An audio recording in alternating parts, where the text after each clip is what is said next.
It's not fair because I want him to be safe when he gets home. Driver packs a punch, what one mother says happened to her 9-year-old son on board a bus. And this.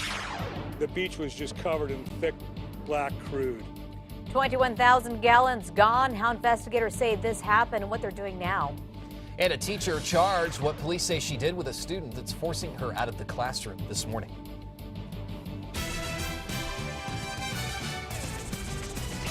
Good morning, everybody. Welcome to a brand new hour of KRQE News 13 this morning. I'm Adam Atchis. Good morning, everyone. I'm Krista Gutierrez. Thank you for joining us on Wednesday, May 20th. We'll get to those stories in just a moment. But first, we want to get you ready for your day, and it's a really nice start today. It sure is. Kristen Curry's talking about some changes, too, in the not so far off forecast. Here she is. Good morning, Kristen. Good morning, guys. Yeah, we do have storms back in the forecast tonight, but let's start with some good news. Everything down to low except for Pine. So really, if you're easily agitated by Pine, I'd watch out. It's up to medium, but everything else, we're good for today. When it comes to visibility, we do have some fog lingering over the eastern plains. We saw a lot of rain over the northeastern plains yesterday, so not a surprise to be looking at some reduced visibility this morning. But here in the Duke City and everybody west, we're good to go for the morning commute. School day forecast shows later today we're getting into the upper 70s underneath a mostly sunny sky. So actually very pleasant here in Albuquerque and across most of the state. We'll be watching for a few isolated storms off to the east, but storm chances really ramp up tonight into tomorrow. Spotty storms expected here in Albuquerque, as well as some strong gusty winds. Eastern plains looking at another round of the scattered showers and storms for your Thursday afternoon. So a lot to talk about in the way of the timing and strength of these expected storms. I'll be breaking that down coming up. Minute past the hour, new this morning, a Mora teacher will not be in class today after an arrest. New Mexico State Police say Mandian Casados was having an inappropriate relationship with a 14-year-old student. Casados is a 25-year-old PE teacher and a softball coach at Mora County Public School. She's resigned from those positions and is now charged with 1 count of contributing to the delinquency of a minor. We turn to this morning. A metro area school bus driver is under investigation, accused of punching a student. Desiree Pena's 9-year-old son, Juan Carlos, is that student. He attends Mission Avenue Elementary in the North Valley. She says the bus driver admitted to hitting him while showing him some boxing moves on Monday. Because it's not fair because I want him to be safe when he gets home. I could hear my son crying and saying, "Mama, the bus driver just hit me twice in my mouth." So Pena says her son did have marks around his face. The driver said he was just playing around, but APS told us he's an employee with Lucero Bus Company and was pulled off that route yesterday. 2 Las Cruces police officers are out of a job this morning, fired in connection with a beating that News 13 first told you about in March. The day after our story aired, those officers were placed on desk duty. They were fired on Monday. Video from the jail in December shows officers Richard Garcia and Danny Salcido beating Russ Flynn while he was in handcuffs after Flynn kicked the jail cell door. And new this morning, we're hearing from Flynn. He says the kick was a request to have the cuffs removed because of his back. I am handicapped, to please be removed from the waist chains. The response that I got from outside the cell is, "Shut up or we'll chain you to the bench." I responded with an expletive, "Chain me to the bench." He was hospitalized with a skull fracture. The DA is now deciding whether the officers will face charges. And also new this morning, officials say 60 Las Cruces patrol officers will now be outfitted with body cameras. Those officers will be trained in about a month and then hit the streets with the cameras. The department says it's meeting with Taser now to learn how to use them. That's the same company that APD uses for its cameras. A new policy concerning the cameras just went into effect this month. Have you spotted those tall cameras at the intersections on Alameda? They've been around for a couple of years, but you might not know the full story behind them. Yeah, they're watching you, but they're also set up to help you. They're part of what's called an adaptive signaling system, and they're gaining traction. News 13's Catherine Mazzone is live at the Alameda and 4th Street with what she's learned. Good morning, Catherine. Good morning, Crystal. I want to show you something. Take a look at these cameras behind me. Can you see that? Now, they're what's part of an adaptive traffic signaling. They are actually monitoring the number of cars that come through this intersection in real time, and you can find them all the way from 2nd to Alameda, 2nd on Alameda to Loretta, rather. It's adjusting on the fly without any human input. Bernalillo County Operations and Maintenance Director David Mitchell showed us exactly how this complex system works. Now, those blue blocks in the lanes measure how many cars are stacking up in an intersection. When the block gets to a certain size, the light changes. While Mitchell can tap into the cameras at any time, he doesn't have to. That's because the signals operate all on their own. So what happens when a pedestrian pushes the walk button or an emergency vehicle makes the light change? Well, Mitchell says the old system would take a while to react, but now he says they just rewrite the signal timing plan. That means you could wait 10 seconds for the light one time and then a minute and a half the next time. Now, Mitchell says drivers on the side streets, they're the ones seeing the real benefits. They said that the wait times are a lot shorter on places like Rio Grande, 2nd and 4th. Back to you. All right, thanks, Catherine. So the system has been deemed such a success, you can expect to see it in more corridors around the city. We'll tell you where coming up in our next half hour.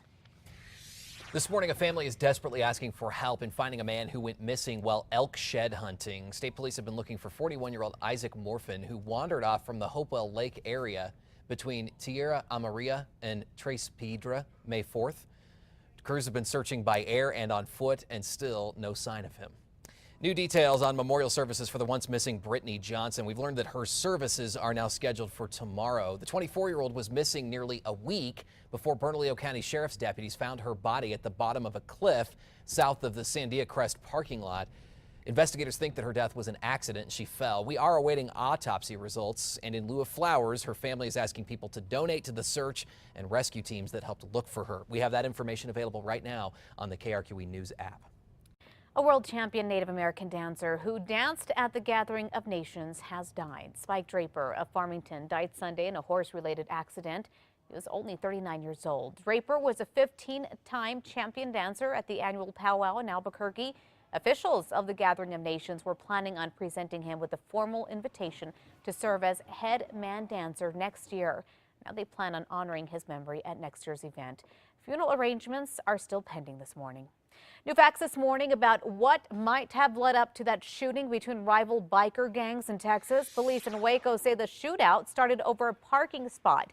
Someone allegedly ran over a gang member's foot, starting a fight that continued inside that restaurant. That's where the shooting started. 9 people were eventually killed, 18 others injured. Police say they rounded up about 50 weapons total and are expecting to find even more as they analyze the crime scene. And happening now, emergency crews are working to clean up an oil spill stretching about 4 miles long off the coast of Southern California. Officials say about 21,000 gallons of crude oil dumped into the ocean from a broken pipeline. Refugio State Beach was shut down as waves carried the spill onto the shoreline. The pipeline that caused this spill has now been shut down. Okay, you will not believe this story. A wrong highway driver in San Francisco calls police to complain about the chase. In newly released 911 calls, you can hear the man telling police he's going to crash if they don't stop chasing him. California Highway Patrol says they suspected the car he was driving was stolen. He also says that if they just stop chasing him, he'll stop running. Take a listen. Tell the helicopter to get up. Stop the chase. I will stop running. Stop the chase, and I will stop running. Sir, you need to pull over.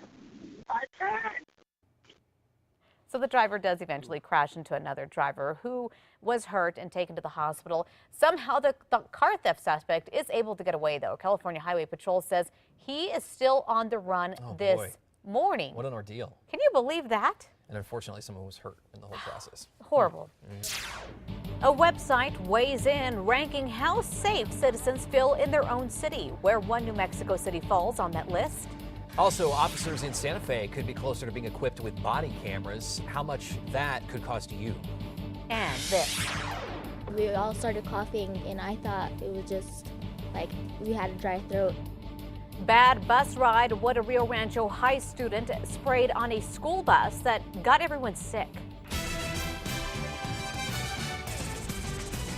Good morning, everyone, and welcome to KRQE News 13 this morning. I'm Krista Gutierrez. I'm Adam Atchison. Middle of the week, May 20th. The day's top stories are coming up here very soon. First, we want to look at your morning forecast with Kristen Curry. Good morning, Kristen. Good morning, guys. Want to start you off with a live look outside. Plenty of sunshine. Looking west from downtown, 50 degrees. Winds light, only about 3 miles per hour. And again, that sunshine will continue all the way through this afternoon. But take a look at those humidity values. We range anywhere from about 23% in Tier C to 100% in Hobbs. Yeah, welcome to New Mexico. This is going to be kind of the tail all the way through today and into tomorrow. We have good amount of moisture to the east. Western New Mexico, a touch on the dry side. Here in the Duke City, we're right in between. So today, upper 70s, a lot of sunshine. But come tomorrow, we're going to get a little bit of that moisture streaming in from the east. Scattered storms likely across a good portion of the plains, though, heading into our Thursday. Spot storms over the weekend and slightly cooler temperatures. I know a lot of us will be outside for Memorial Day weekend. So I'll show you what I mean by cooler temps coming up here in about 10 minutes. All right, thanks, Kristen. We begin with overnight news this morning. Police are investigating a shooting 2 blocks away from a northwest Albuquerque gas station. Police are not saying much at this time, but what we do know is that a man was shot and taken to the hospital. Police on scene tell us the man is expected to be fine. The man was unable to give them any information on the shooter. They're actually still looking for a suspect at this time. No word if they have any leads. We will stay on this story and bring you the very latest as it does come into our newsroom.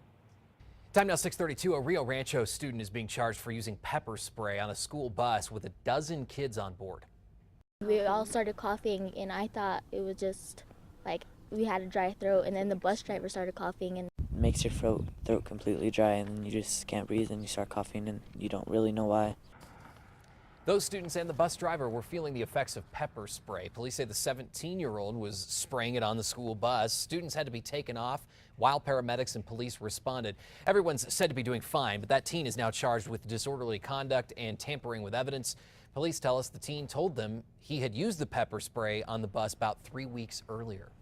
And 2 Rio Rancho students are facing charges this morning, accused of pouring a dangerous substance into their classmates' drinks.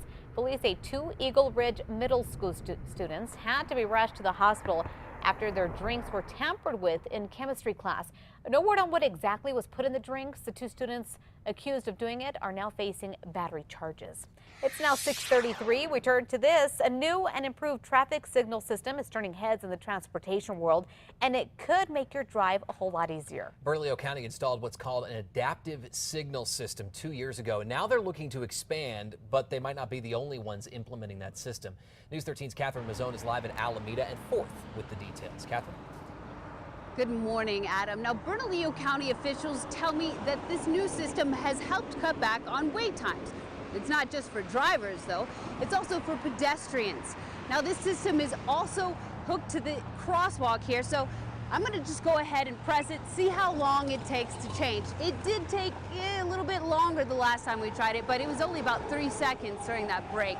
So I want to tell you, they say that this system has been so successful that they've shared the system's engineering report with the state and the Regional Council of Governments. That means it could be used to expand. Now, the tall cameras posted at intersections along Alameda between 2nd and Loretta are constantly counting traffic in real time. I want to mention that the light just changed. So once a certain number of cars stack up at a red light, the system adjusts and turns the light green. Well, David Mitchell with Bernalillo County says the system is more effective than what they had before and ideal for keeping traffic moving. The days of building more and more lanes to handle traffic are over, and now we have to come up with other means and technology to move more traffic through the same number of lanes. Now, Mitchell says the system also works better with emergency vehicles and, as I mentioned, pedestrian crosswalks.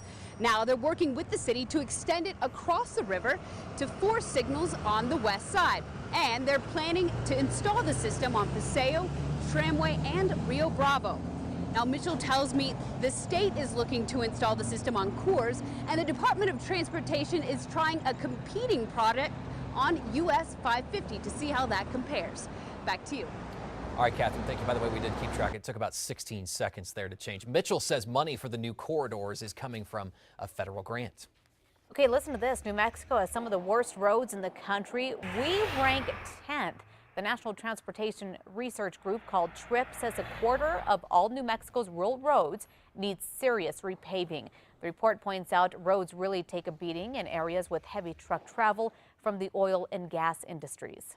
Violent crime rates in Albuquerque are a factor in how safe people who live here feel. That's according to a Yahoo article based on a 2014 Gallup poll. The Duke City comes in at number 11 on a list of the top 20 cities where locals feel unsafe. The poll says just over 30% of those they talked to said that they felt unsafe. The article says violent crime rates are 110% higher than the national average and 26% higher than the state average. Other cities on the list: Detroit, Philadelphia, New Orleans. We've got the whole list for you right now in this story on the KRQE News app. And new this morning, Santa Fe has made another step toward body cameras for its police force. According to the Santa Fe New Mexican, members of the Public Safety Committee recommended the department buy 90 body cameras. That would mean about 90% of the officers there would be equipped with one. The department would also need to purchase other equipment to use the cameras, though. The recommendation means the City Council can consider spending nearly $70,000 for the equipment. About $30,000 of that would come from a federal grant and just under $40,000 from property taxes in the area. Time is 6:37. A family wants answers after a heartless thief stole from a very young loved one. Someone went to 5-year-old Nico Chavez's grave at the Santa Casia Cemetery near Socorro and stole a solar panel that powered a nightlight there. The family installed that because Nico, who died in 2008 from flu and strep throat, was afraid of the dark. It's devastating. There's not even words you can find to feel the heartbreak that you feel. Those are his nightlights, and somebody took them. Now Nico's mother is just asking whoever took that panel to return it.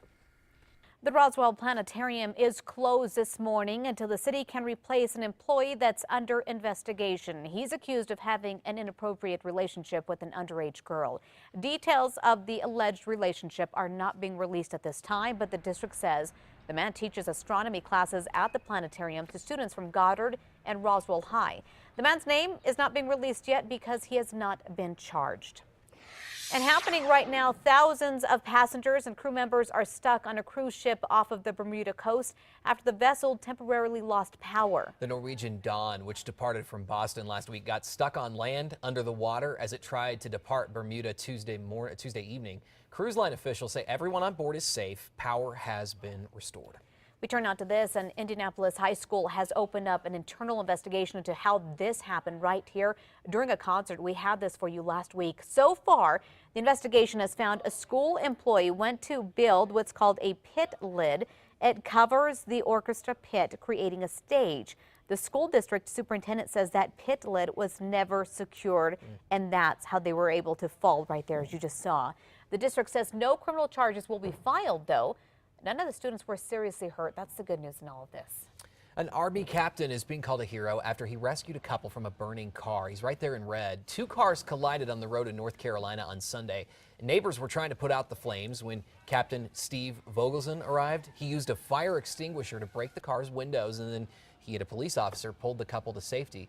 The captain says he was just doing his job in the end. He happened to be going on the way to the mall with his girlfriend at the time and spotted this and dove into action. And they're just so humble when they do stuff like that. But you really have to take into thought how many times, if you were in that situation, would you be able to jump in? I was trying to think about that too when I saw this story, and it would be very difficult to imagine yourself in that situation. You'd hope you'd dive right in, just like he did. Yeah, absolutely. And good thing he did do that. Yeah.